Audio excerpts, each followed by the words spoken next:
आमच्या कारखान्याचे आता 3 भाग झालेत. जोपर्यंत वाटचाल चालत होती तोपर्यंत चालवली. विनाशकाले विपरीत बुद्धी याप्रमाणे हे सगळं घडलं आहे.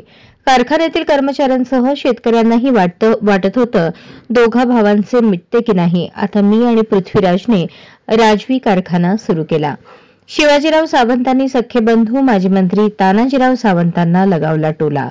राजवी कारखान्याचा गाळप हंगामाचा शुभारंभाप्रसंगी बोलताना चेअरमन शिवाजीराव सावंतांनी माजी मंत्री आमदार तानाजीराव सावंतांना टोले लगावले. यावेळी विशेष म्हणजे मंचावर माजी मंत्री आमदार सावंतांचा परांड्यांचा कारभार पाहणारे पुतणे धनंजय सावंत देखील उपस्थित होते. अनेक दिवसांपासून शिवाजीराव आणि तानाजीराव या दोघा बंधूंमध्ये सख्य नसल्याचे बोलले जात होते.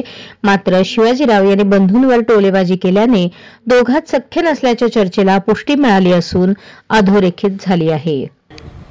दुसरा आलेगाव, राजवी अॅग्रो आणि राहिलेला भैरवनाथ शुगर, विनाशकाले विपरीत बुद्धी अशा पद्धतीनं त्या गोष्टी घडल्या.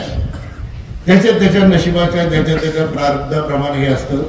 जोपर्यंत ही वाटचाल चालत होती तोपर्यंत चालत होती आणि आता हे 3 भाग झाले आणि म्हणून पहिल्यांदा राजवी अॅग्रोचा पहिला गळीत हंगाम असं म्हणावं लागतं.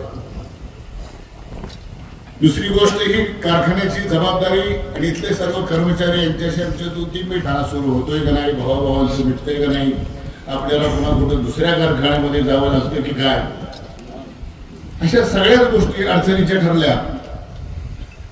परंतु ज्यांची मनापासून इच्छा असते लोकांची सेवा करावी, लोकांच्या कामी यावं, एकमेकाच्या सुखदुःखात सहभागी व्हावं, अशा माणसाचं अपयश त्याला कधी येत नाही.